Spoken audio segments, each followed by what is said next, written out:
Mas vamos lá, né? Como diz o outro, vamos lá, vamos lá. Dia 15, não, 16 de novembro já, meu Deus, esse ano não tá passando, tá voando. Lembra que eu falei para vocês que eu ia separar, né? Eu ia deixar essas duas aulas da parte vertical, né? Juntas, para vocês conseguirem entender o conceito alinhado, o conceito total da parte de altimetria da rodovia. Então, na aula passada a gente viu a questão geométrica, que era a curva, né? A inserção de curvas e rampas. E aí a gente vai ter que trabalhar então com uma etapa da obra agora que a gente chama de terraplanagem. O que é terraplanagem? Né? Então, terraplanagem, gente, é basicamente movimento de solo. Então, é quanto vocês têm que movimentar, né, de aterro e de corte para chegar na cota que vocês definiram nas rampas e nas curvas verticais. Então, pode ser uma remoção de solo, assim como pode ser uma colocada, né? Então, colocar solo no local. E nós temos, então, duas conformações para fazer. Nós temos a terraplanagem no sentido longitudinal da rodovia, ou seja, em relação às rampas e às curvas, e nós temos a terraplanagem das seções transversais, que também vocês já viram lá em seção transversal. Então, como fica, né, no corte, digamos assim, esse movimento de terra. E aí, assim, todo esse trabalho, né, toda essa parte de terraplanagem, ela começa com a limpeza do terreno. Então, isso é muito igual, né, muito similar à parte de construção. A gente precisa limpar o terreno, né, desmatar e fazer a limpeza da onde a gente vai trabalhar. Então, esse é o primeiro ponto indispensável, né, que se faça essa limpeza. Normalmente, quando a gente tem vegetação, nós trabalhamos com a remoção e substituição, então, dessas mudas. Depende se for árvore, se for vegetação rasteira, né, a gente consegue trabalhar de forma mais fácil. Normalmente, nós trabalhamos, então, com os elementos do canteiro de obra. Então, qual que é a maior diferença, né, entre uma obra rodoviária, por exemplo, e uma obra de edificações? Uma obra de edificações, o nosso canteiro, ele é um canteiro itinerante, mas ele é itinerante de forma interna. Então, nós montamos o tapume e nós nos movimentamos ali dentro, né? Na questão das obras rodoviárias, não. Nós não temos tapume, é uma obra a céu aberto e essa obra, ela se movimenta enquanto a obra em si, a parte da infraestrutura fica parada. Então, o canteiro, ele é montado e desmontado a cada 3, 4 dias. Então, essa é a questão. A gente precisa ter infraestruturas e elementos que permitam que eu faça esse movimento. Então, tudo que vocês forem utilizar para projeto rodoviário, por exemplo, sempre vai ser móvel, né? Sempre vai ser em função de trailer, em função de sendo rebocado. Por quê? Porque a gente precisa dessa mobilidade para trabalhar, tá? Aí depois dessa limpeza, então, né, e instalações provisórias, a gente trabalha com a escavação do solo, primeiro, de tudo aquilo que está em cima da cota superior, da cota do projeto, e depois a gente trabalha, então, com esse transporte para fazer o aterro nos locais onde eu preciso desse aterro. Isso a gente chama, na engenharia rodoviária, de compensação de volumes, ou seja, eu pego um volume que está sobrando e eu levo para uma parte da minha obra que está faltando solo.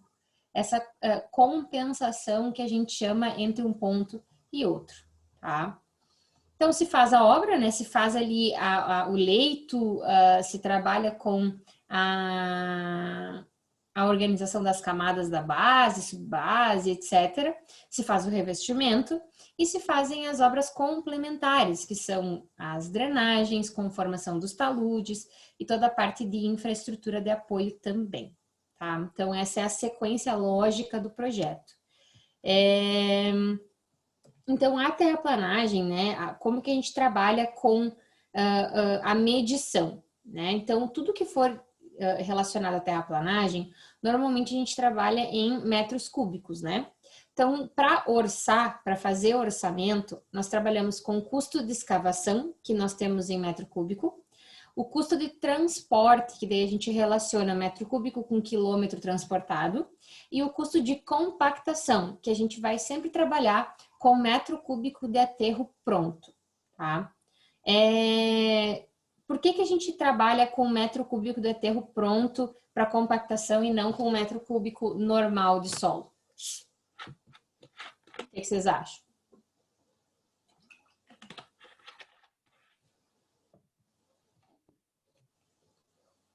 Por que eu não trabalho igual ali escavação em metros cúbicos?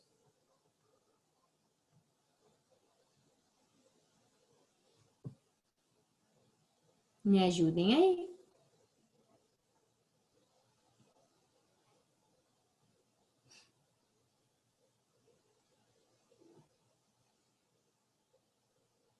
Não?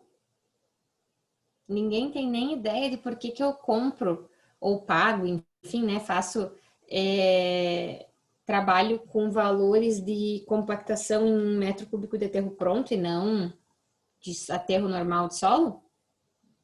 Vocês não lembram lá da aula de solos, um fenômeno que acontecia, que acontece, não acontecia na compactação?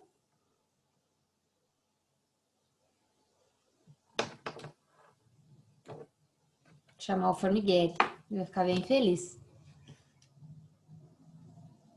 Ou a Jéssica também. Quando eu tenho 1 metro cúbico de solo, tá, em cima do caminhão, eu faço 1 metro cúbico de aterro? Não. Porque o que acontece com o solo? Qual é o fenômeno que acontece? A gente tem o que a gente chama de fator de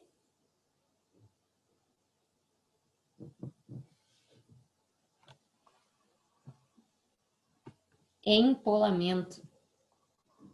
Então, nós trabalhamos então com esse fator de redução, que é justamente o quanto, quando o meu solo, né, ele tá lá no caminhão, ele tem vazios. Quando a gente compacta esse solo, a gente vai remover esses vazios, ou uma parte desses vazios. Então, automaticamente, o solo compactado, para fazer 1 metro cúbico de aterro, eu preciso de mais do que 1 metro cúbico de solo solto, tá? É por isso que a gente faz essa adequação, tá? E aí o seguinte, o custo, lembra que eu falei até para vocês, né, gente? Custo de terraplanagem movimentação de solo de maneira geral, é um dos custos mais pesados, né? Sempre vai ser em relação ao projeto de estradas. Principalmente se não for pensado, se não for algo analisado, tá? Então, quando a gente trabalha com movimentação de solo, é muito importante entender que quanto maiores os volumes, não importa se ele é de corte ou de aterro, né? Mas quanto maior forem os volumes, mais caro é o meu projeto. Então, sempre que eu movimento bastante solo, eu aumento o valor de projeto, tá? Então, o que a gente vai fazer? Nós temos ali, né, então, em cada seção transversal, né, a gente tem o eixo da rodovia passando, e aí, basicamente, vocês lembram que eu comentei com vocês que nós não podemos deixar a rodovia no terreno natural, né? Então, vocês têm lá no projeto de vocês as curvas de níveis, né? Elas vão variando de 5 em 5 metros de altura. Então, imaginem se vocês deixassem o terreno assim, né? Todo irregular. A gente não pode fazer isso. A gente tem que trabalhar com uma... Olha, tem dias que não é fácil. Delta atacado. Então, o que acontece? Vocês não podem deixar, basicamente, esse elemento... Pronto, eu atiro alguma coisa no chão dele, para. Entendeu? Ele se assusta. Então, o que acontece, gente? A gente precisa fazer essa conformação para deixar mais eu não digo até confortável, mas viável, porque a maioria dos terrenos naturais é basicamente inviável, às vezes, de fazer um projeto. Então, a gente tem que viabilizar, né, mexendo no solo e muitas vezes também melhorar o conforto. Então, essa é a questão básica, né, de trabalhar com movimentação de solo, tá? Então, essa aqui tá a seção transversal, né, que a gente já tinha conversado.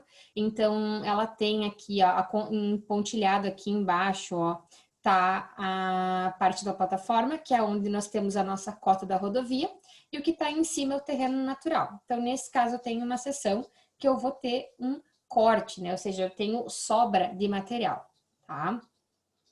Lembrem, cada estaca vai ter um projeto de uma seção transversal. Então, se vocês têm estacas em linha reta, né, em tangentes a cada 20 metros, nós temos ali, então, uma seção transversal a cada 20 metros também, tá?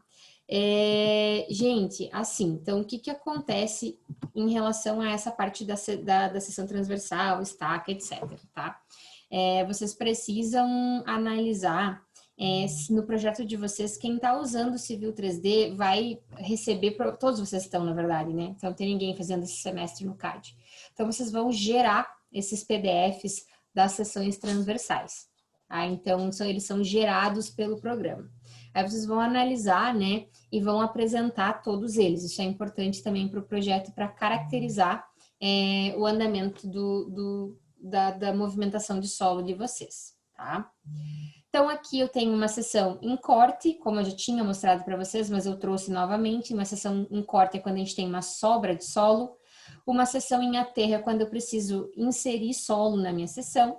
E a seção mista é quando eu tenho um pouco de cada um. Então, quando eu tenho um pouco de corte, um pouco de aterro, ou às vezes eu tenho 90% da minha seção em corte, 10% em aterro. Mesmo assim, ela continua sendo mista, tá? Ok, então como que a gente faz para entender e calcular a quantidade de solo que eu vou estar trabalhando? Nós trabalhamos com um elemento que a gente chama de diagrama de Brickner ou diagrama de massas.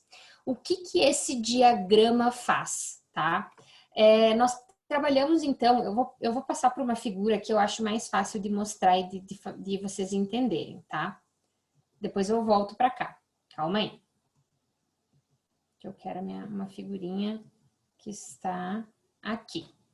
Então, imaginem o seguinte, ó, gente. Imaginem que eu tenho aqui é o ponto da minha estaca 0 e aqui é a estaca 1, tá? Então, da estaca P00 até a estaca P01, eu tenho um comprimento, vocês já sabem, né, de 20 metros, tá? Como que eu faço para calcular ou como que eu faço para entender, né, o volume que eu tenho de movimentação de solo entre essas duas estacas? Existem alguns métodos, o método geométrico, Gauss, etc. Mas eu vou trazer para vocês o método mais bem aceito, digamos assim, é o método mais novo e mais bem aceito em relação a esse cálculo, que é utilizando justamente, né, as áreas e os volumes e usando o diagrama de Brickner, tá? Então, qual que é a lógica aqui? Vocês vão ter a área da seção transversal da estaca 00, que é essa área 1 aqui, ó, a área da seção. E vocês vão ter a área 2, que é a área da seção transversal da estaca, nesse caso, estaca 1, que nós estávamos conversando agora, tá? Basicamente, o que que eu faço? Eu calculo um valor médio dessa área. É como se eu estivesse calculando essa área aqui do meio, ó, na metade do caminho. E aí, automaticamente, né, claro, que eu vou, isso é uma simplificação de cálculo, mas que funciona muito bem, tá, gente? Então, vocês não precisam se preocupar. Então, o que que eu vou fazer? Eu vou imaginar que eu tenho uma seção transversal média, digamos assim, né? E eu vou dividir multiplicar essa média, digamos assim, que vai ser a área 1 mais a área 2, dividido por 2, pelo comprimento entre as minhas duas estacas, ou seja, os meus 20 metros, a minha distância, né? Por que eu faço isso? Basicamente para eu ter um volume estimado, né, em relação àquela quantidade de solo que eu tenho ali no local. Então, meu comprimento entre estacas, né, que é o L, dividido por 2, vezes área 1 mais área 2. Ou área 1 mais área 2 dividido por 2 vezes L, funciona da mesma forma, tá? Então, a multiplicação é igual. Então, essa é a forma, a gente chama a gente vai trabalhar com um prismoide estimado. O que é isso? Eu estimo esse prisma da área média, que está ali entre a estaca 0 e a estaca 1, e aí automaticamente eu faço vezes o comprimento para ter aquele volume. Quer dizer que vai dar 100%? Que não vai dar nenhum milímetro de diferença? Aí vocês têm que cuidar, tá? O que acontece? Se entre a distância, né? Então, por exemplo, assim, vocês vão ter as curvas de níveis de vocês, tá? O que vocês têm que cuidar? Se vocês têm curvas de níveis com um bom espaçamento, então, terrenos ondulados e planos, vocês podem usar essa fórmula, de maneira bem tranquila, porque o erro, digamos assim, ele lá no final, ele vai ser muito pouco, na casa de 1 a 2%, tá? O que vocês têm que cuidar?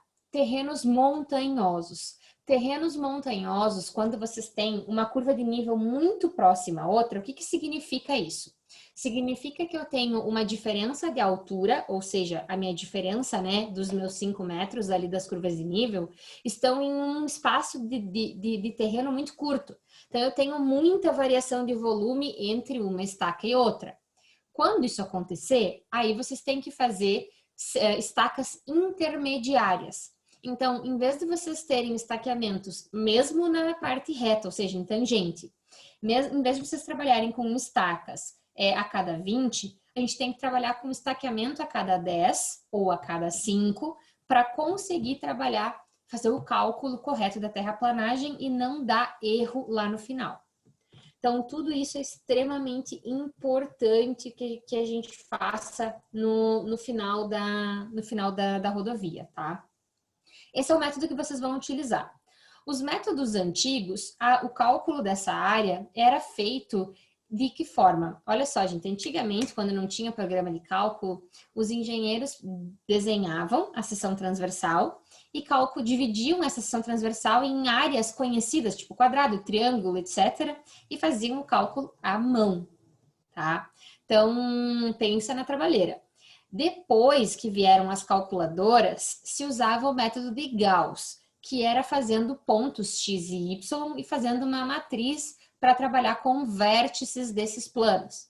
Então, mais uma vez, uma trabalheira bem grande, né?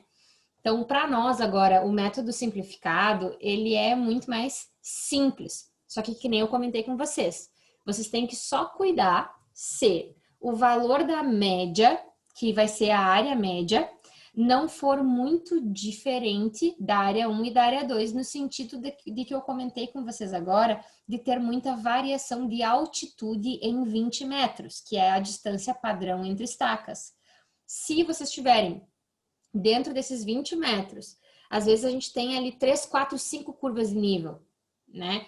Tem que tomar cuidado, aí tem que fazer estaca intermediária. Tá? Então, vocês vão trabalhar com comprimentos entre estacas de 10 ou de 5 metros em vez de 20. Tá? Então, essa questão, esse cálculo de forma bem simples, o que a gente vai fazer? A gente vai fazer uma tabela, né, que é o que eu comentei com vocês, que vai alimentar o diagrama de Brickner, ou seja, o diagrama de massas. E através dessa tabela, a gente vai construir um gráfico com os volumes acumulados que vocês estão movimentando, tá? Então, o que acontece? Ó, o que eu estava comentando para vocês? O que vocês têm que cuidar, tá? Imagina, ó, aqui eu tenho uma seção em corte e aqui uma seção em aterro. Então, daqui até aqui são 80 metros, né? Porque eu tenho, ó, 1, 2, 3, 4 estacas. Agora, imagina se eu saísse de um corte para um aterro em um vão, ou seja, em 20 metros. Vocês entendem que aí fica muito diferente, né? O meu cálculo, ele fica muito heterogêneo.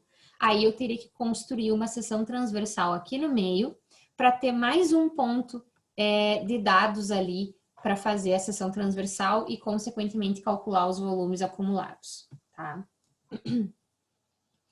Beleza. Para que toda essa função? Para que tudo isso? Porque a gente vai trabalhar com uma compensação de volumes. O que que é isso? Pegar solo que está sobrando e colocar onde está faltando, né? Então, essa é a função de nós estarmos trabalhando com terraplanagem. Essa compensação, a gente pode trabalhar de duas formas. Compensação longitudinal, que é aquela que eu compenso lá, vamos pensar assim, a estaca, até a estaca 10, ou seja, da estaca 0 até a estaca 10, eu tenho volume de corte. Da estaca 10 até a estaca 15, eu tenho aterro. Então, o que eu faço? Eu movimento o solo da estaca 0 até a 10 para compensar na estaca 10 até a 15. Então, eu levo o solo desse ponto da rodovia para frente até chegar nas minhas estacas que eu estou precisando de solo, tá? Mas e daí se eu preciso, de solo, mas eu não tenho na minha rodovia? A minha rodovia é basicamente um aterro. Bom, aí vocês vão ter que trabalhar com empréstimos, ou seja, compra de solo, de terceiros, né? No caso de jazidas, digamos assim. Prof, mas e se eu tenho muito bota fora, muito corte? Aí vocês vão ter que contratar bota fora, que é justamente uma jazida de depósito, digamos assim, tá? Então, existem essas questões. E existe também a compensação lateral, que é a compensação na própria seção transversal. Isso só acontece, gente, quando a seção transversal é mista. Então, quando a seção transversal é mista, eu consigo pegar aquele solo que está sobrando do corte e levar para o aterro ali mesmo, na própria seção transversal. E é a distribuição de volumes mais barata que eu posso ter, porque eu não tenho caminhão envolvido, né? Quando eu tenho uma compensação longitudinal, eu tenho que cuidar e fazer o cálculo se é vantagem, até que ponto, ou seja, até que distância é vantajoso eu ter compensação longitudinal e a partir de quantos quilômetros é mais barato eu comprar solo do que eu usar o meu próprio solo. Então, isso a gente chama de, a gente vai, daqui para frente a gente vai começar a falar termos técnicos, né? Mas é a nossa distância média de volumes, ou seja, a gente tem que trabalhar com uma distância que vai ser o nosso limite. Olha, a partir de 5 quilômetros, por exemplo, estou chutando, tá? Isso é calculado. A partir de 5 quilômetros não vale mais a pena eu fazer compensação longitudinal. Vale a pena eu fazer bota fora ou fazer aterro, tá? Ok. Tranquilo até agora? Mais ou menos? Sim, não?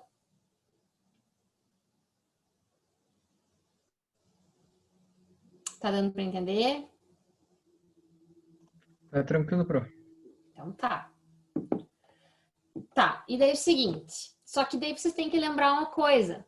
Lembrem o que eu falei antes ali no início da aula. A gente tem que lembrar do fator de empolamento e redução, que é o quê? Para fazer esse cálculo de transporte. Quando a gente tem o solo natural e eu tiro esse solo, ele vai ocupar mais espaço do que originalmente, porque ele sofre empolamento, ou seja, expande, ele adiciona vazio no interior. Então, quando eu tiro, imagina, ó, aqui em Passo Fundo, nós temos caminhões de terraplanagem de 9 e de 12 metros cúbicos de volumetria, de capacidade. Quer dizer que eu vou tirar 9 metros cúbicos e colocar 9 no caminhão? Não. Eu vou tirar 8 e vou colocar 9. E no caminhão vai virar 9. Eu vou tirar 7,5 e no caminhão vai virar 9. Tá?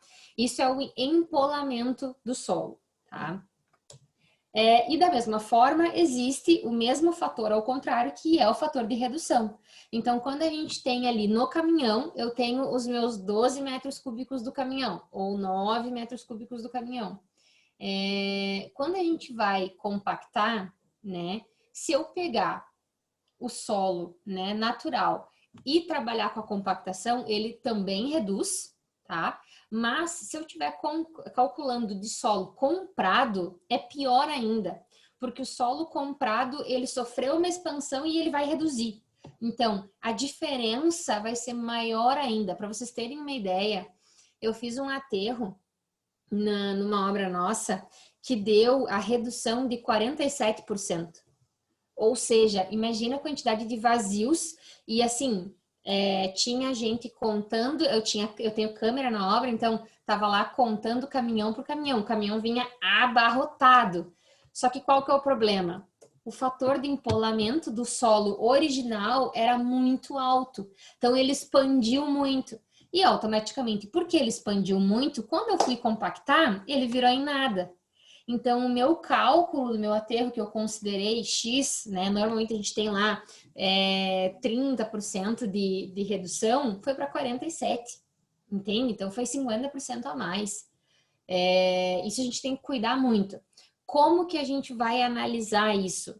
Olhando o solo, sabendo que tipo de solo que a gente tem na mão. É a única forma. Se vocês não souberem o tipo de solo que vocês têm, impossível determinar qual é o fator de empolamento e qual é o fator de redução, tá? Coloquei aqui as fórmulas de cálculo, mas basicamente, gente, é o volume natural, né? Menos o reduzido dividido pelo natural. É regra de 3, tá?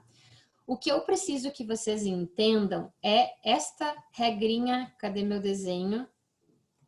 Eu quero um desenho que eu tenho aqui, que fica bem fácil de entender. Depois eu volto, tá? A gente vai indo para frente, indo para trás e assim a gente vai. Não. Mas será que eu não... Aqui, achei. Então, isso aqui que eu quero que vocês entendam, tá? Quando eu tenho o solo, tá? Lá na jazida, ele tá estabilizado, tá? Quando eu transporto ele aumenta. E quando eu compacto, ele diminui. Então, se eu comprar, pensem comigo aqui, ó. Para eu fazer 1 metro cúbico de aterro pronto, né? Eu vou olhar lá no solo original da jazida e vou ver qual é o fator de redução desse solo. Nesse caso é 40%, tá? Então ele reduz 40% de sair do estado natural e vir para o estado compactado. Porém, o meu custo de transporte vai ser do solo empolado, ou seja, do solo aumentado, digamos assim, que é 1,6. Entenderam? Então, essa é o jogo. A gente compra em 1 metro cúbico de aterro finalizado, o solo, só que eu tenho que adicionar o custo de transporte que é no solo empolado. Então, isso é uma coisa que vocês têm que cuidar para não confundir uma coisa com a outra. Se fosse rocha, vai para 13 isso aí, né? Se for rocha, vai, tranquilo. Dependendo do tamanho da rocha, se for rocha mesmo, né? Bloco, tranquilo. E daí não é todo caminhão que não é toda empresa que tem, não é todo caminhão que traz, porque daí tem que ter maquinário, né? É outra história, com certeza. Que eu comentei com vocês. 2% é a média do erro acumulado aí desse nosso cálculo de compensação de volumes. Desde que vocês se atentem ali de olhar aquela questão das estacas, tá? Então, cuidem com isso. E aí você vão pedir assim, mas eu posso fazer essa minha compensação longitudinal? Ela pode ser de frente para trás, de trás para frente? Pode, tá? Vocês podem estar removendo o solo da estaca 90 para usar lá na estaca 67. Não tem problema. Então, a numeração das estacas, ela é virtualmente só para digamos assim, trabalho de projeto, né? Porque a gente precisa se achar em algum lugar. Então, eu preciso numerar as estacas para que a gente tenha sentido, que a gente tenha, né, toda essa parte de cálculo. Mas na vida real, né, lá na realidade, a estrada vai e vem. Então, tanto faz, vocês podem fazer essa compensação tanto longitudinalmente no sentido do estaqueamento ou no sentido contrário ao estaqueamento, tá? Sem problema nenhum. E aí a gente entra no famoso diagrama de Brickner, que sim, é a parte, eu sempre digo, o diagrama de Brickner, se vocês entenderem o diagrama de Brickner, é metade do caminho andado para qualquer coisa que seja relacionada a solo. Porque o diagrama de Brickner, gente, ele pode ser utilizado para rodovia, no caso a construção e reforma, enfim, mas vocês também podem usar na parte de obra de vocês. Então, o diagrama de Brickner, ele é basicamente um diagrama de massas, ou seja, vocês conseguem compatibilizar qualquer tipo de massa, não precisa ser solo especificamente, pode ser qualquer coisa que vocês queiram compatibilizar ou compensar ao longo de uma linha. Então, ele funciona dessa forma. É uma equação matemática que a gente vai aplicar para projeto de estradas, tá? Então, o que a gente vai fazer? É uma distribuição de materiais. Basicamente é isso, tá? Então, o que a gente vai fazer? Nós vamos calcular as áreas, né? Calcular os volumes e aí trabalhar com volumes acumulados, que a gente vai chamar de, mais uma vez, diagrama de Brickner, tá? Para que a gente faz isso? Para construir o diagrama, ou seja, para construir o gráfico dos volumes acumulados. Nós vamos trabalhar com as chamadas ordenadas, né, de Brickner, que é justamente o volume de solo acumulado ao longo da rodovia, tá? Então, uma coisa que é muito importante é que vocês comecem a formar são essas bases de dados. Então, isso aqui vocês conseguem usar para outros fins. Então, façam uma tabela bem feita e utilizem isso, deixem salvo, né, uma tabela virgem, digamos assim, e vão fazendo os exercícios em cima dela para ir melhorando cada vez mais, tá? Bom, então, o que a gente faz? No eixo das abscissas, a gente faz o estaqueamento, ou seja, eixo X estaca, eixo Y, volume de solo acumulado. E a gente plota o gráfico, tá? E aí, esse gráfico, a tabela é essa aqui, eu já vou montar uma com vocês. Aí a gente vai ter aqui, eu coloquei específico o que vai em cada coluna, né? Então, coluna até a coluna 9, que é o final, coluna 11 aqui dos volumes acumulados. Mas o que a gente vai fazer? Por que isso aqui é tão importante, tá? Porque a gente vai chegar, e esse aqui é o exemplo que a gente vai fazer, a gente vai plotar este gráfico aqui, ó, que é esse de baixo aqui, que é o diagrama de massas, tá? O gráfico de cima é o perfil, ou seja, o grade de vocês, da aula passada, e esse gráfico aqui é o diagrama de massas. E vocês têm que analisar, saber analisar o diagrama de massas. Esse é o grande segredo, é saber analisar o que quer dizer cada uma dessas ondulações, se está para cima do eixo, se está para baixo do eixo. Então, tudo isso a gente vai aprender a fazer agora. Mas antes de falar de análise em si, a gente vai fazer um exercício, tá? Que eu acho muito importante trabalhar com entendimento das coisas. Então, fica só na teoria, tudo muito fácil. Deixa eu abrir aqui, ó. O exercício que vocês têm, tá? O exercício que vocês têm, pessoal, é esse aqui, tá? Então, esse é o exercício, inclusive a tabela. Então, se vocês quiserem replicar essa tabela no Excel, podem fazer, tá? Então, se vocês querem fazendo junto comigo, eu espero um minutinho para vocês colocarem essa informação, tá? Deixa eu só pegar a minha tabela agora. Aqui.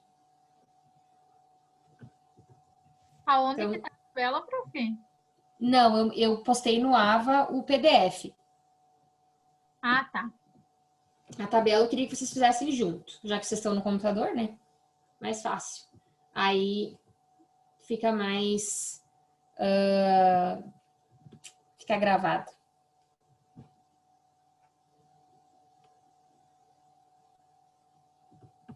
Vou dar uns minutinhos para vocês irem fazendo. O que vocês precisam colocar, tá?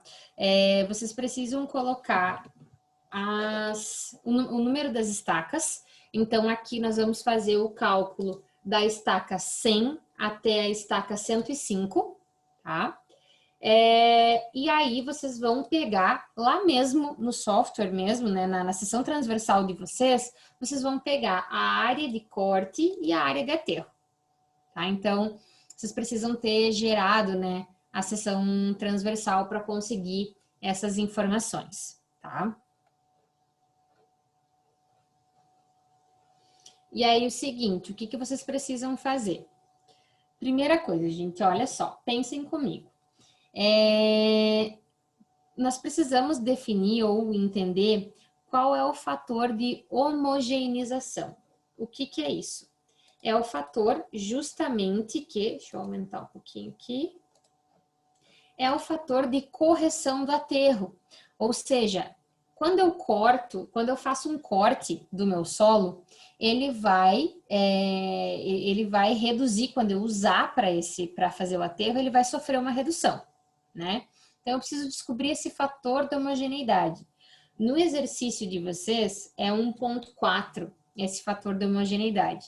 Então, o que isso quer dizer, né? Que para fazer um aterro de 1, eu preciso de 1,4 de corte, né? Então, essa é a lógica que a gente tem que ter.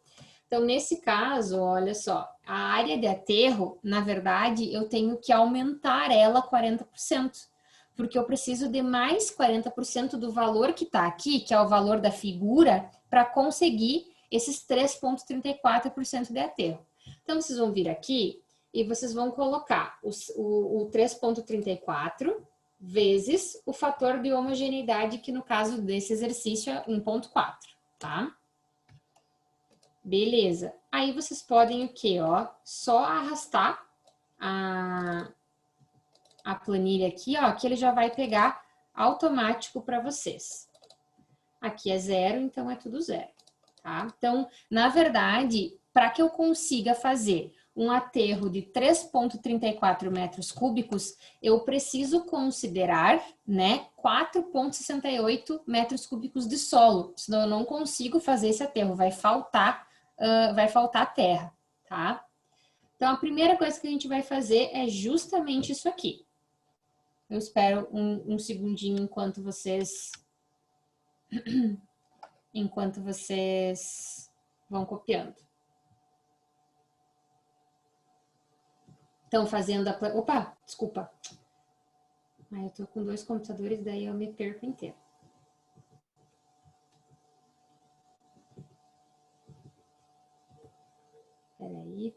Peraí. Compartilhar.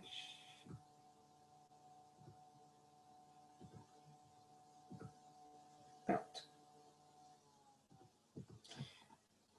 Aí o seguinte, o que vocês vão fazer? Depois de calcular, né, corte, calcular não, pegar lá no programa, né, o corte e o aterro, vocês vão corrigir o aterro. Beleza. E aí calcular a soma das áreas. Então, qual a lógica que vocês vão trabalhar a partir de agora, tá? Vocês vão somar sempre 2 áreas de corte consecutivas e vocês vão somar as áreas de aterro quando vocês tiverem 2 estacas em aterros consecutivos. Ou seja, olha só, tá? Esse primeiro ponto aqui, primeiro trecho aqui, tá? Eu não tenho 2 estacas em corte consecutiva, porque eu não tenho nada de corte aqui, ó. Tá zerado, ó, 0 e 0. Então, na estaca 100, eu não tenho nada de corte. Então, aqui eu não somo nada. Na estaca 101, também não tenho 2 estacas em somatório seguidas, né, em corte. Não somo nada também. Aqui no somatório das áreas de corte da estaca 101 mais 6, eu até tenho aqui, ó, um volume de corte, mas na estaca anterior eu não tenho nada. Então, ainda não somo nada, tá? Agora, a partir daqui, sim. A partir daqui, eu tenho duas estacas consecutivas, tá? Em corte. Então, eu vou fazer o seguinte, ó. Eu vou somar o 3,72 mais o 7,4, perdão. Então, esse aqui eu vou somar. Na sequência, eu também tenho, ó, a estaca 103 é em corte, tá? E a estaca 102 também. Então, duas estacas consecutivas. Vamos somar elas de novo. 492 mais, 7,4. Para baixo, mais uma vez, temos duas estacas em corte em sequência. Então, eu vou somar elas também, ó. 5,5 mais 492. Show de bola. E aí, mais uma vez aqui, eu tenho mais duas estacas consecutivas. Então, vou somar elas também. Agora, a estaca 105 não é uma estaca de corte. Então, eu paro por aqui. Entenderam?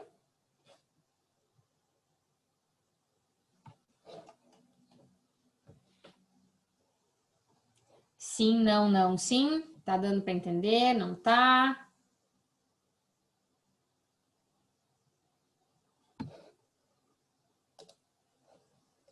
Ó, essa aqui foi a que eu postei para vocês, tá? Então, eu deixei no PDF para que a gente pudesse fazer junto agora na aula.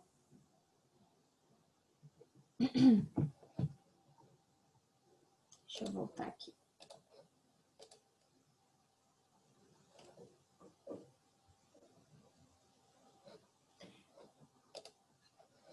Não quero gabarito ainda, quero só o exercício. Tá, então vamos lá, vamos pro aterro. Agora, soma das áreas aonde nós temos aterro, tá? Então, aqui na primeira estaca, nunca vai ter, porque ela não tem duas consecutivas. Então, aqui eu não boto nada. Eu vou ocultar essa parte aqui, ó, para não confundir. É o aterro corrigido que a gente está analisando. Então, na segunda estaca aqui, eu tenho duas seções em aterro consecutivas. Então, eu vou somar elas aqui, ó. 468 mais 5,77. Por consequência, a estaca de baixo também eu tenho duas estacas em aterro consecutivas. Somo também. Agora, eu não tenho mais, né? Porque olha só, aqui eu não tenho aterro, aqui também não. Então, essa aqui não tem, essa aqui também não tem. Área de aterro dessa aqui. Também não tem porque essa anterior aqui, ó, é zero. Então, essa aqui continua sendo, essa estaca aqui continua ficando em branco. Já essas duas últimas não, ó. Essas duas últimas eu tenho duas estacas aqui consecutivas em aterro corrigido. Então, eu vou somar justamente estas duas. E aqui eu vou somar justamente essas duas aqui.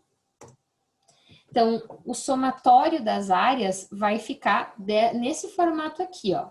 Quando eu tenho duas estacas no mesmo tipo de movimento de solo consecutiva, eu somo elas para fazer área 1 mais área 2, tá? Esse aqui é o meu formulário, aquele que eu mostrei para vocês. Tranquilo até agora? Tá entendendo? Acho que sim. É fórmula, fica tranquilo. E aí, o seguinte, então, a distância. Distância é o L, é o comprimento entre as duas estacas. Então, olha só, da estaca 100 até a estaca 101, tem quantos metros?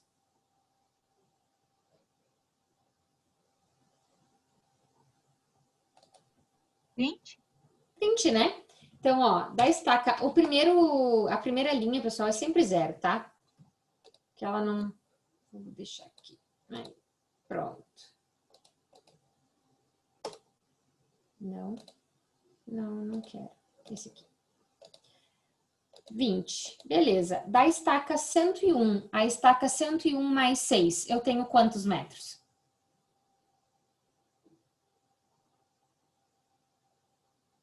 R$ 26. Da Não, 101. 6. Isso aí. 6. Agora, da 101 mais 6 até a 102. 14. os 14. Aí, da 102 até a 103, estacas inteiras, né? Então, 20, 103, 104, mais uma vez, estacas inteiras, então 20 metros. E agora, mais uma fracionária. Da estaca 104, né? A estaca 104 mais 5. Eu tenho 5 metros, né? E da 104 mais 5 até a 105, o que sobrou? Então, os 15 metros que sobraram. Então, essas aqui são as distâncias L que vocês precisam lá daquele prismoide que a gente viu antes. Só que vocês lembram que o L era dividido por 2? Na fórmula, era L sobre 2 vezes área 1 mais área 2, né? Então, eu preciso dividir isso aqui por 2, que a gente chama de semidistância, para poder usar no exercício. Então, eu só divido esses resultados por 2. Ó. Vocês podem colocar na fórmula e só arrastar para baixo, tá? Esperar um pouquinho.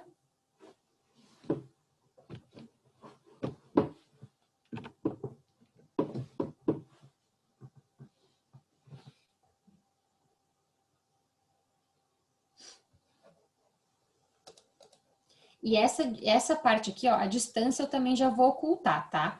Para não dar confusão, tá? A gente usa o L sobre 2 na fórmula, então a semidistância. E aí, o que vocês vão fazer para calcular o volume?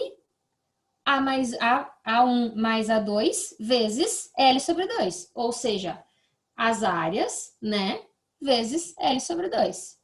Aí, o que acontece? Aqui, na estaca 101, eu tenho aterro, né? Então, eu venho aqui na minha coluna de aterro e faço o meu aterro vezes a minha semidistância. 144,44 metros cúbicos, tá?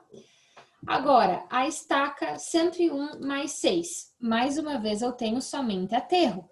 Então, eu venho aqui na coluna de aterro e faço a minha semidistância vezes o volume, a área, perdão, de aterro. 21,168 metros cúbicos. Agora, estaca 102. Eu tenho corte, ó. Então, aqui eu venho aqui na coluna de corte e trabalho com a semidistância vezes a área do corte. A área média, né, do corte. Beleza. Então, aqui, vamos para a sequência. Estaca 102. Mais uma vez tem o corte. Então, semidistância vezes o corte. Mais uma vez tem o corte de novo. Semidistância vezes o corte. E agora que eu tenho aterro e corte na mesma estaca, na mesma seção transversal, sem problema, gente, eu vou fazer exatamente a mesma coisa com as duas funções. Então, olha só, aonde eu tenho corte, eu vou colocar o corte vezes a semidistância. E aqui do lado onde eu tenho aterro, eu vou colocar o aterro, né, os 4,34, vezes a semidistância também. A última estaca eu tenho só aterro, né? Então, é os meus 3,28 vezes os 7,5. Basicamente, esses são os volumes, então, que eu vou ter para fazer a compensação. Então, o que acontece? Ó, na estaca 101, eu vou ter 104,44 metros cúbicos de aterro. Na estaca 101 mais 6, eu tenho 21,16. Aí na estaca 102 eu já tenho corte, 77 metros cúbicos de corte. Da estaca 102 até a estaca 104 eu tenho seções em corte. Já a 104 mais 5 eu tenho uma seção mista, né? E a 104 mais 5 e a 105 eu tenho outra seção em aterro. Por que a gente fez tudo isso, né? Para a gente poder fazer um volume acumulado da rodovia. Então, qual que é o volume acumulado? Gente, me digam uma coisa, tá? Eu tô pensando que eu tô aqui na minha estaca 100 e eu tenho nada de volume acumulado, eu não tenho nada de solo, tá? Vamos pensar que a minha rodovia está começando aqui nessa estaca 100. Então, eu não tenho nada de volume acumulado. Aqui na estaca 101, tá? Pensem comigo. A estaca 101, eu tenho 0 de volume acumulado. Eu tenho alguma... Vocês acham que o corte é positivo ou o corte é negativo em volume acumulado de solo? O corte significa o quê? Que eu tô com um terreno sobrando ou precisando colocar terra? Sobrando? Sobrando. Então, sempre que tá sobrando, o volume aumenta, né? O volume de sobra, que é o volume acumulado, aumenta. Então, é o meu 0, que é o volume anterior, mais o meu volume de corte. Só que nesse caso eu não tenho corte, né? Eu tenho aterro. Então, nesse caso, eu tenho menos, porque aterro é quando eu preciso colocar solo. Então, se eu não tenho nada de solo, e aqui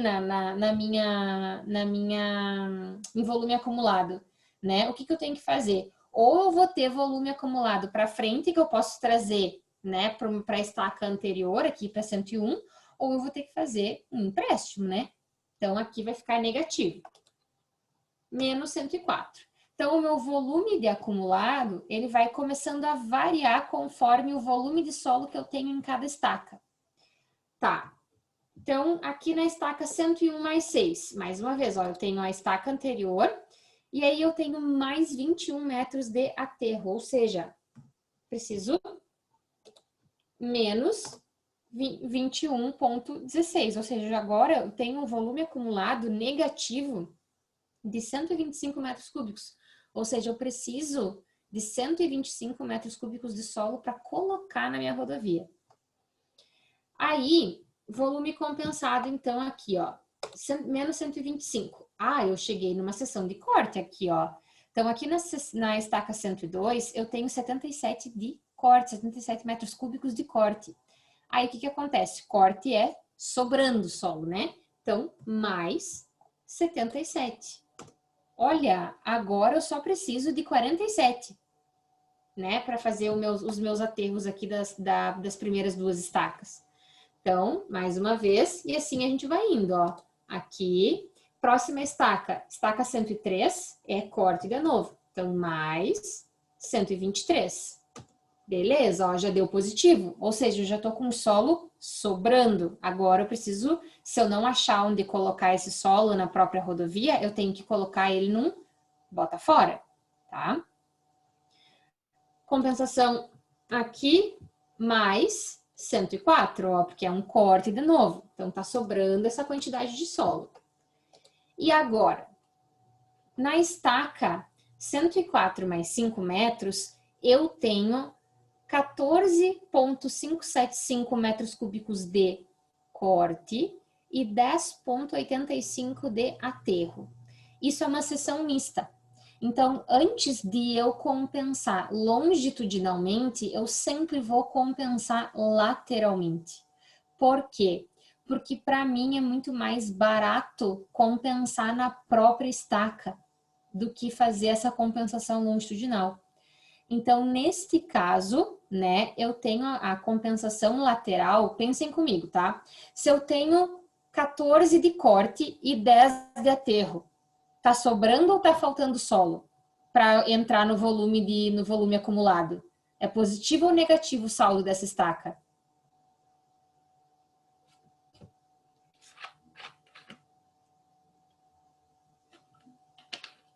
O que vocês acham?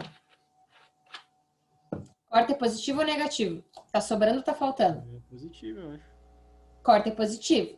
Tá. Então, eu tenho 14 metros cúbicos de corte e 10 de aterro. Tá? O saldo é positivo ou negativo da estaca? É positivo? Positivo. 4, não vai dar 4, vai dar 13 alguma coisa, 3,7, 3,8, mas é positivo. Então, beleza. Então, olha só como é que vai ficar o meu volume acumulado.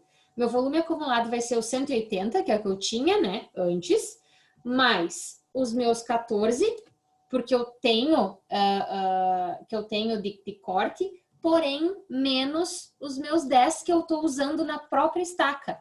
Então, aqui, ó, 10,85, eu estou compensando lateralmente na própria estaca, tá? Então, eu só tenho de valor para compensar longitudinalmente a diferença, que é esses 3 metros e pouquinho, 3,7. Entenderam? E aí, para finalizar, opa, botei o meu igual no lugar errado. Aqui. Aí, a última estaca é o acumulado e eu tenho um aterro de novo. Ou seja, eu preciso colocar solo. Então, menos o volume do aterro. Então, basicamente, em 5 estacas inteiras mais 2 intermediárias, ou seja, né, nas minhas 7 estacas que a gente calculou agora, eu tenho um volume acumulado de 159 metros cúbicos em relação às estacas, fazendo, né, essa compensação longitudinal. Tá? Então, essa é a lógica por trás desse cálculo. Por isso que é tão importante fazer o diagrama de Brickner, porque a gente plota esses valores aqui, ó. Isso aqui que a gente plota. E aí a gente consegue identificar qual o comportamento da terraplanagem olhando esse gráfico agora. Antes da gente passar para a análise do diagrama de Brickner, dúvidas sobre o cálculo?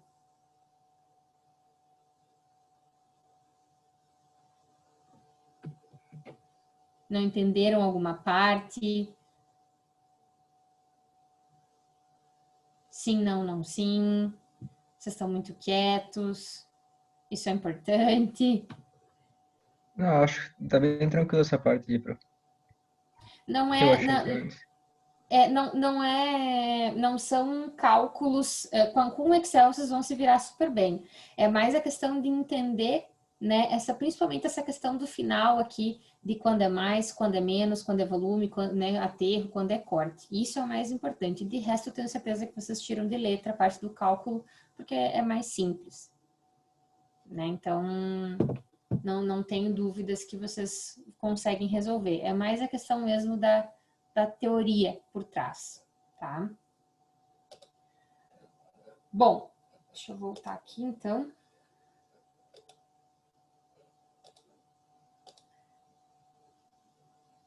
Tá, então o que vocês fizeram, né? Vocês calcularam e plotaram aqui nesse gráfico, ó, esse aqui é o gráfico do diagrama de massas. Ou seja, vocês pegaram aquela coluna final, né, que é os nossos volumes acumulados, e plotaram aqui em relação às estacas. Ó. Então, no eixo X, a gente tem as estacas, e no eixo Y, os volumes acumulados. Esse é né, a plotagem do diagrama de Brickner. Só que, vocês, na verdade, o que vocês precisam? É analisar de forma correta o diagrama de Brickner. E aí tem algumas regrinhas que é isso que a gente vai ver agora, tá? Primeira coisa muito importante, tá? Não confundam perfil longitudinal com diagrama de Brickner. Uma coisa não tem absolutamente nada a ver com a outra.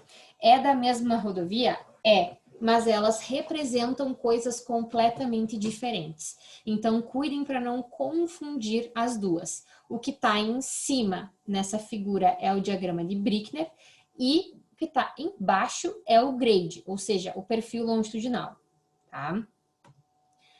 E aí, algumas propriedades do diagrama. Então, a primeira delas é justamente isso. O diagrama de massas não é um perfil. A forma, ou seja, o formato que ele vai ficar, como ele vai ficar representado, não tem nenhuma, mas nenhuma mesmo relação com o formato do terreno. Então, se aqui nessa primeira parte aqui, ó, isso aqui não quer dizer, tá, que o terreno é assim. Muito pelo contrário. Olha como é que é o terreno aqui embaixo, ó. Aqui embaixo é o perfil do terreno. Olha como não tem nada a ver uma coisa com a outra. Tá? Então, por favor, não confundam, tá? Segunda regra, e isso é muito comum em ENAD e concurso, tá, gente? Pega ratão. Eles colocam bem assim, o diagrama de massas tem relação com o formato do terreno. E aí vocês vão lá e marcam verdadeiro e tá errado, né? Não tem nada a ver, tá? Segunda regra, inclinações muito elevadas das linhas do diagrama indicam grandes movimentos de terra. Gente, lembra? O que é o diagrama de massas? É volume acumulado. Se eu tenho ondas grandes, não importa para cima, para baixo, significa que eu tenho muita movimentação de solo, ou seja, muito caro, tá? Muito dinheiro envolvido para fazer a rodovia. Tá? Então, grandes movimentos. Ó, olha essa onda aqui, ó. Essa onda aqui dessa descida aqui. É bastante movimento, é bastante solo que a gente tem transporte, tá? Opa!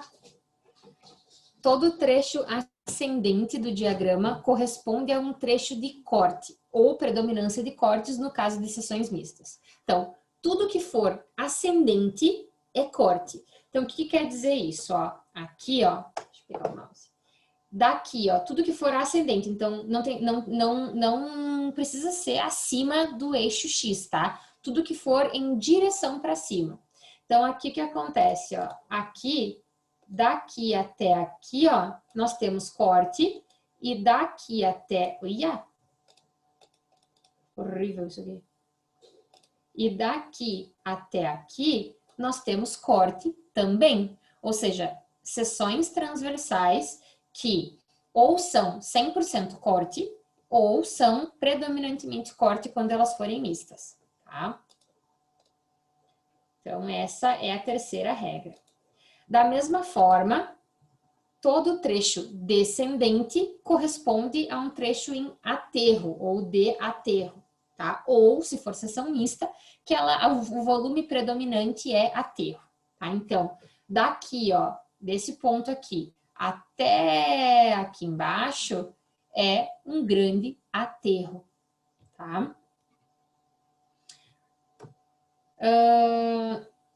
Lei ou propriedade 5. A diferença entre ordenadas, que é o eixo Y, né? Entre dois pontos do diagrama, mede o volume de terra entre esses dois pontos. Então, o que acontece? Ó, se vocês pegarem, tá? A diferença aqui, ó, entre o ponto C e o ponto D, essa altura aqui, ó, vocês medirem, né, aqui no eixo do Y, aqui, ó, é o volume de solo, né, o delta, a diferença de solo entre esses dois pontos, tá? Volume, né, entre esses dois pontos. 6. Os pontos extremos do diagrama correspondem aos pontos de passagem. Então, o que acontece, tá? Quando vocês têm pontas, tanto para cima quanto para baixo, significa que, que nem nessa primeira aqui, que é o ponto de máximo. O que significa ponto de máximo? Uma passagem de um corte, que está em subida, né? Para um aterro que está em sentido descendente. E quando eu tenho ponto de mínimo, que é o que está embaixo, significa que eu tenho uma passagem de um aterro para um corte, tá? Então, que são as regras, respectivamente, 7 e 8, tá? Então, sempre que eu tenho um ponto, né, tanto faz se ele é de mínimo ou de máxima, eu tenho uma troca de orientação em relação ao volume das estacas. Ou elas são aterro e estão indo para corte, ou elas são corte e estão virando aterro, tá? 9. Qualquer horizontal traçada sobre o diagrama determina trechos de volumes compensados, ou seja, aonde o volume de corte é igual ao volume de aterro corrigido. Olha só, pensem comigo uma coisa, tá? Eu vou traçar uma linha horizontal, tá? Então, tá aqui uma linha horizontal traçada. Eu queria outra cor, porque isso aqui tá muito fraquinho. Então, tá aqui, ó. Minha linha rosa aqui tá traçada, tá? O que significa isso? Significa que o que tá dentro desta linha está compensado. Pensem comigo uma coisa, tá? Ó, analisem comigo. Vocês concordam comigo que os valores de volumes estão aqui no eixo Y, tá? Aí, o que acontece? Se eu estou traçando uma linha aqui, eu estou dizendo, então, que qual que é a análise que a gente pode ter, ó? Que daqui, mais ou menos, deixa eu pegar outra cor, peraí, ó. Daqui, do início da minha linha até o ponto de mínimo, eu tenho um aterro, né? Esse aterro, ele vai ter qual volume? Bom, se eu quero saber o volume desse aterro, é só eu pegar aqui, ó, essa diferença aqui, esse delta entre esses dois alinhamentos. Eu tenho o volume de solo que eu preciso para fazer esse aterro. Agora, eu sei que trechos ascendentes são trechos de corte. Então, olha só, isso aqui é um corte. Qual que é o volume desse corte? Olha só, se não é o mesmo volume do que o volume do aterro anterior. Então, o que eu quero dizer com isso? Quer dizer que sempre quando eu passo uma linha horizontal e eu fico com uma parte do meu diagrama aqui dentro, esta parte está compatibilizada, ou seja, o aterro está compensando o corte e vice-versa, tá? Ah, e se eu tivesse passado a linha aqui? Mesma coisa, esta parte aqui compensa esta parte aqui. E assim por diante, tá? Então, sempre uma linha horizontal vai compensar, então vai ser uma linha de compensação de volumes, tá? A gente chama essa horizontal de linha de compensação, em alguns livros também de linha de terra, mas o mais comum é a linha de compensação, tá? Então, essa é a forma que a gente faz para medir um volume compensado de solo. Regra 10. A posição da onda do diagrama em relação à linha de compensação indica a direção do movimento de terra. O que quer dizer isso? Ó? Deixa eu pegar aqui. Então, ó, isso aqui, ó, é uma linha de compensação, tá? Quando eu tenho uma onda positiva, ou seja, a linha, né? Então, o diagrama está acima da linha de compensação, significa que eu estou fazendo uma compensação no sentido da estrada, do estaqueamento da estrada. Ou seja, eu tenho primeiro corte, depois aterro, tá? E quando essa linha, ou seja, o meu movimento de solo está indo no mesmo sentido do que o sentido da rodovia. O estaqueamento está indo da esquerda para a direita, os meus caminhões estão carregando solo da esquerda para a direita, tá? Quando eu tenho a onda para baixo da linha de compensação, significa o contrário. Ou seja, significa que a minha rodovia está se desenvolvendo da esquerda para a direita, mas eu estou compensando da direita para a esquerda. Ou seja, eu estou vindo de uma compensação em que o corte está depois do aterro. Então, os caminhões têm que voltar para compensar. Então, se vocês analisarem aqui, ó, essa é a lógica, ó. Aqui eu tenho um corte, né? Vou marcar em vermelho corte, e aqui eu tenho o corte também, tá? E em verde o aterro, ó. Então, o aterro começa aqui, ele vem até aqui. Se eu disse para vocês que todas as linhas horizontais significa, né, que são volumes compensados, então o que eu quero dizer com isso, tá? Quer dizer que este volume de corte aqui compensou este aterro, né, porque ele está acima da linha de compensação, ou seja, no mesmo sentido do que as estacas.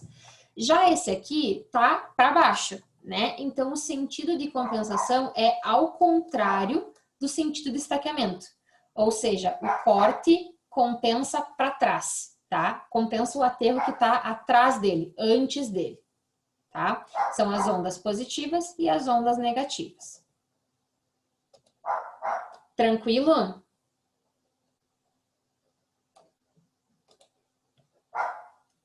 Beleza. Vocês não estão falando nada, tô indo. Ó. Regra 11. A área compreendida entre a curva de Brickner e a linha de compensação mede o momento de transporte da distribuição considerada. Tá. Então, eu vou falar um pouquinho mais dessa questão. Lembra que eu comentei com vocês que nós tínhamos uma distância né? Que é aquela distância em que é vantajoso, até aquela distância é vantajoso eu fazer compensação longitudinal e acima daquela distância não é mais vantajoso financeiramente e economicamente eu fazer essa movimentação. Então, essa distância a gente chama de distância média de transporte, tá? E a gente trabalha, então a gente mede ela através do momento de transporte, que é justamente o quê? Tá? O que a gente vai fazer? Eu vou pegar, então, né, a minha onda, se vocês olharem aqui, essa foto é um pouquinho melhor, tá? Basicamente, o que eu faço, gente? Eu pego a minha altura da onda, que nesse caso aqui é o V, tá? Esse valor aqui que tá em Vzinho, e eu só rotaciono essa linha e rebato ela na horizontal. Então, desenhando, né? O que eu faço? Ó, essa linha aqui, ó, eu giro ela aqui até ela ficar aqui na horizontal, tá? A distância, aonde eu conseguir encaixar ela na curva, essa distância aqui, ó, a gente vai chamar, tá? De área da onda do momento de transporte, tá? Então, por que isso é tão importante, né? Por que a gente precisa dessa informação, tá? Deixa eu apagar aqui para poder ir para frente e para trás.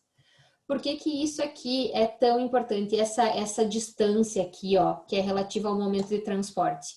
Porque é justamente esse cara aqui que vai me definir, tá? Vai determinar qual é esse valor máximo que eu posso transitar fazendo compensação longitudinal. Então, é a partir desse valor que a gente vai ter uma necessidade por um bota fora ou por um empréstimo, por exemplo. Tá? Então, o que é o momento de transporte na normativa? Tá? DENIT agora. Quando é executado um transporte de solo de um corte para um aterro, as distâncias de transporte se alteram a cada viagem, sendo necessário, portanto, a determinação de uma distância média que deverá ser igual à distância entre os centros de gravidade dos trechos de corte e aterros compensados. Ou seja, imaginem que vocês estão aqui, ó, no nosso diagrama, tá? E aí eu estou compensando essa estaca, começamos aqui na estaca, sei lá, 10 e fomos até a estaca 60, tá? Isso aqui está sendo compensado aqui dentro, né? Eu tenho uma linha horizontal sendo traçada aqui, então eu estou dizendo que isso aqui está compensado. Só que, como é que eu vou saber qual, digamos assim, de qual estaca vamos pensar assim, deixa eu pensar uma outra forma de falar. Aqui eu tenho a estaca 10, a primeira estaca aqui da minha onda, tá?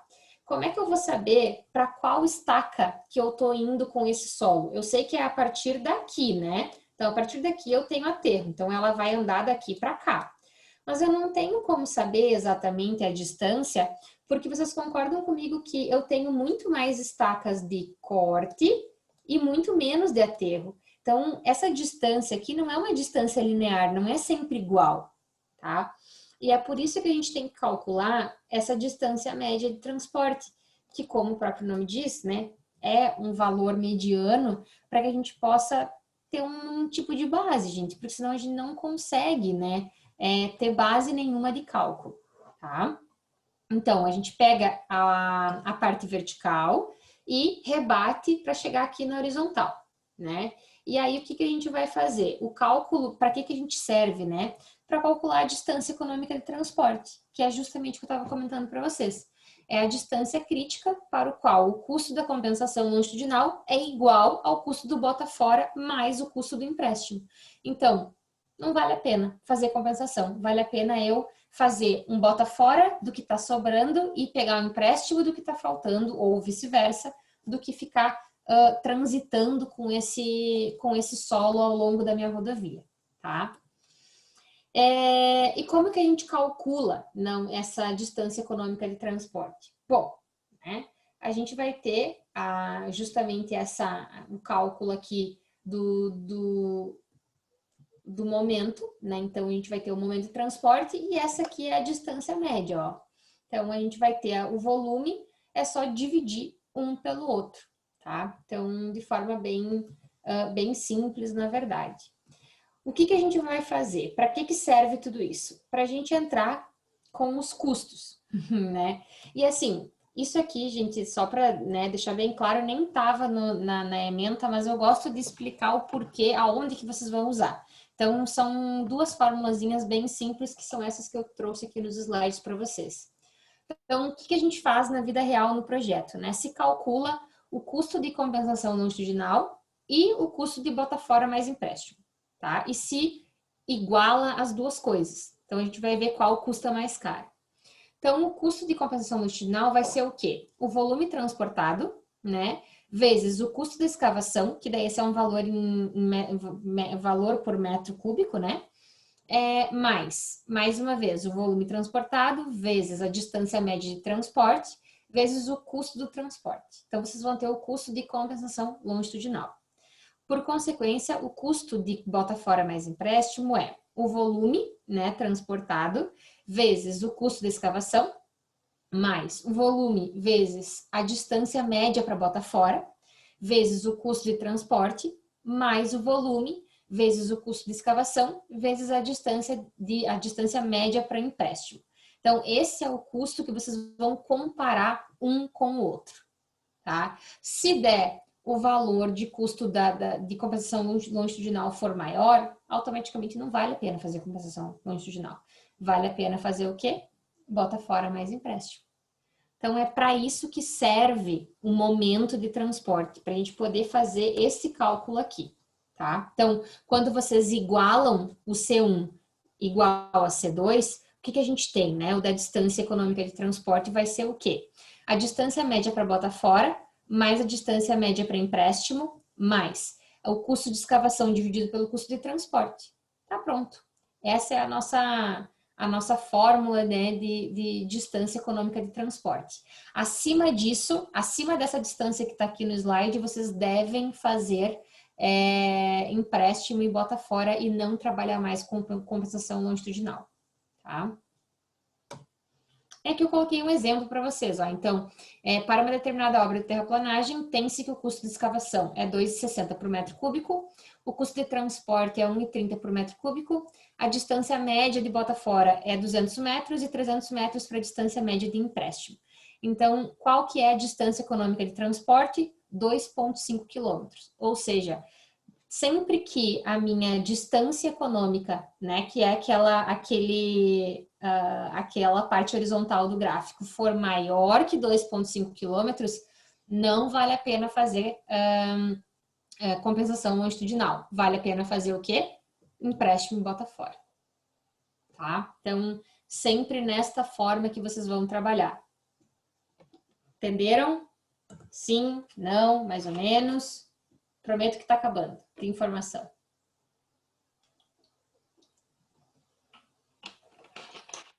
Porque se eu deixo... Eu sei que aquela parte de custo não tá na nossa ementa, tá? Tá na ementa da Jéssica. Mas se eu deixo sem isso aqui, vocês não entendem para que serve. Ah, distância econômica de transporte, tá? Mas, né, fica voando a informação. Então, eu acho melhor trazer, né, o porquê que a gente calcula e aplicar, né? Então, é por isso, é para a gente entender qual é a distância ali, né, que vocês vão ter de limite para fazer compensação, tá? Bom, então é o seguinte, última parte, a linha de distribuição, tá? Então, justamente em relação à parte ali do diagrama de Brickner. Como que vocês vão fazer? Imaginem, gente, que vocês vão ter um diagrama de Brickner enorme, tá? Não vai ser, que nem eu estava comentando para vocês ali, um pedacinho daquele tamanho. Vai ser um diagrama de Brickner grande, tá? A gente está falando de quilômetros e quilômetros de estrada. Como que vocês escolhem aonde fazer essas linhas horizontais que vão compensar volumes, né? Se fosse perfeito, né? Se fosse um diagrama de Brickner perfeito, olha que lindo esse aqui, né? Do exercício, né? Olha só, eu passo uma linha horizontal aqui no meio, assim, ó, que nem tá aqui, alinhadinha, retinha, e tudo que tá aqui tá compensado, aqui tá compensado, aqui tá compensado. Só que assim, gente, isso aqui é utópico, tá? Vocês não vão ter na vida real um diagrama de Brickner desta forma. Na vida real, o diagrama de Brickner de vocês vai ser ou vão ser coisas assim, ó. Tá? Então, não é padrão, tá? Então, olha, esse aqui de cima é um diagrama de Brickner. Então, o que que acontece? Se eu pegar e fizer uma linha de compensação aqui, ó, aqui é L2, tá? L2 tá me dando essa compensação aqui. Agora, se eu compensar aqui, já é completamente diferente. Se eu compensar aqui, também já é completamente diferente. Então, vocês é que vão determinar aonde que vão passar as linhas de compensação, tá? O que que eu recomendo? Que vocês trabalhem com linhas menores, mas que fique bom de fazer a distribuição. Então, aqui, por exemplo, ó, aqui eu tenho uma linha de compensação, aqui eu tenho outra, aqui eu tenho outra, e aqui eu tenho outra. Então, tem 4 linhas de compensação nesse diagrama de massas, tá? O que que significa a linha de compensação? Significa que tudo que tá aqui, ó, tudo que tá dentro dela tá compensado. Então, isso aqui, ó, tudo que tá dentro dela tá compensado. Então, tudo que tá aqui tá tranquilo. Tá compensado corte com aterro, né? Aí, o que que sobrou? Olha só, sobrou esse pedaço aqui que tá em vermelho, esse pedaço aqui que tá em vermelho, esse pedaço aqui que tá em vermelho e esse pedaço aqui que tá em rosa e esse último pedacinho aqui também, né? Então, sobraram 1, 2, 3, 4, 5 trechinhos. Aí, esses trechinhos a gente vai ter que decidir se é bota fora ou empréstimo. Então, olha só, o trecho é ascendente. Se é ascendente, é um trecho em corte. Ou seja, corte tá sobrando solo. Se tá sobrando solo, é um bota fora. Aqui é a mesma coisa, ó, trecho em ascendente, tá sobrando solo, outro bota fora. Aqui também, bota fora. Já aqui não, ó. Aqui tá a linha descendente, então tá faltando solo. Então aqui eu preciso fazer um empréstimo. E aqui também, ó, tá para baixo, então tá faltando solo. Eu preciso de um empréstimo. Então, nesse caso, eu teria algumas partes compensadas e eu teria 3 necessidades de bota fora e 2 necessidades de empréstimo. Aqui no trecho 1, 2 e 3 são bota fora e aqui no 4 e no 5 são empréstimos. Então, isso aqui é muito mais coerente, né, factível com a realidade, do que aquela linhazinha lá, uma linha perfeitinha, que ela vai fazer a compensação certinha em relação a todas as ondas do diagrama de Brickner. Isso é virtualmente impossível, tá, gente? Então, não funciona, tá? Então, isso aqui, ó, isso aqui é teoria, tá? Na prática, é isso aqui. Então, essa é a lógica entre as situações. Dúvidas em relação à terraplanagem? Deu para entender? Ficou alguma coisa confusa ou que não tenha, que vocês acham que dá para a gente falar novamente? Não tem problema, a gente repete e vamos lá. Se ficou alguma dúvida, a gente vai até vocês ficarem tranquilos.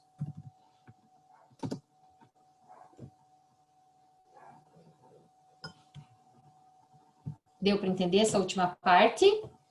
Terminou o conteúdo, minha gente.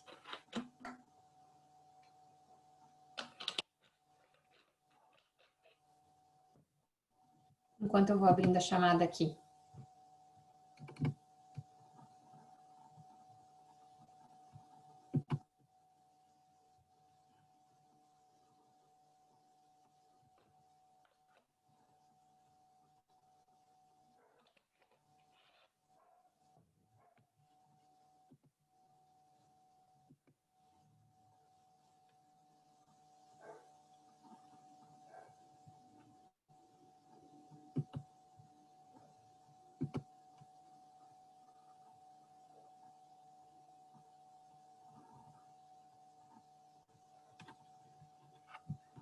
Abrindo.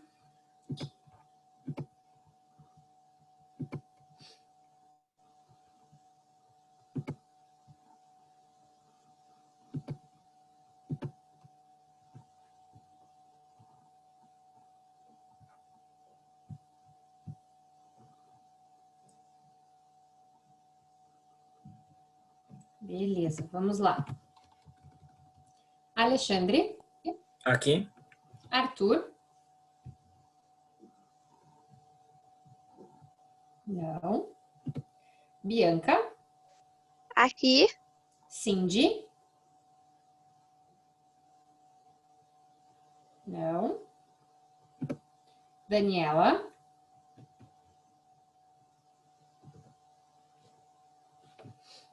Não. Daniele. Não. Emanuel. Também não. Fabrício.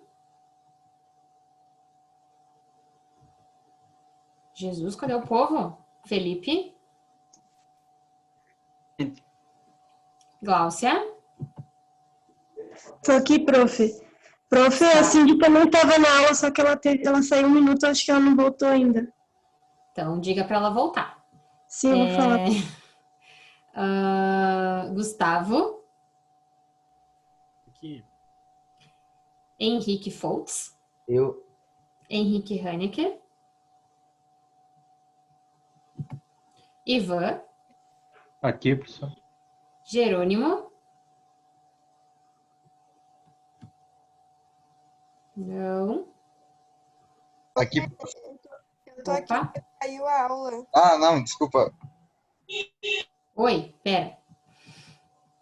Quem falou que tá aqui é a Daniela, né? Isso. Tá. E aí, o Jerônimo falou? Não ouvi. Não consegui identificar. Não, né? Jennifer? Não. João? Tá ali. Leonardo? Presente. Lucas? E prof. Marcelo? Não. Mariana? Eu. Matheus? Aqui, prof. Milena?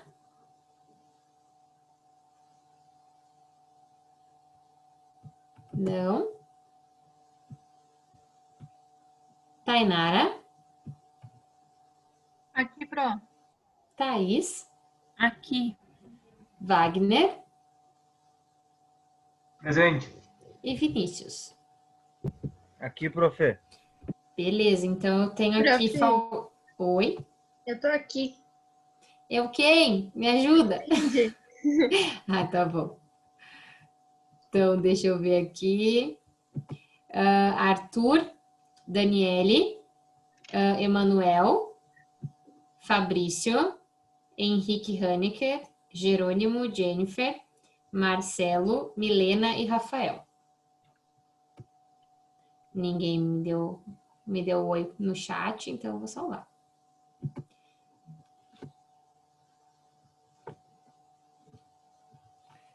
Povo, antes da gente começar a falar sobre o assessoramento, fazer o assessoramento, deu para entender? Ficou alguma dúvida?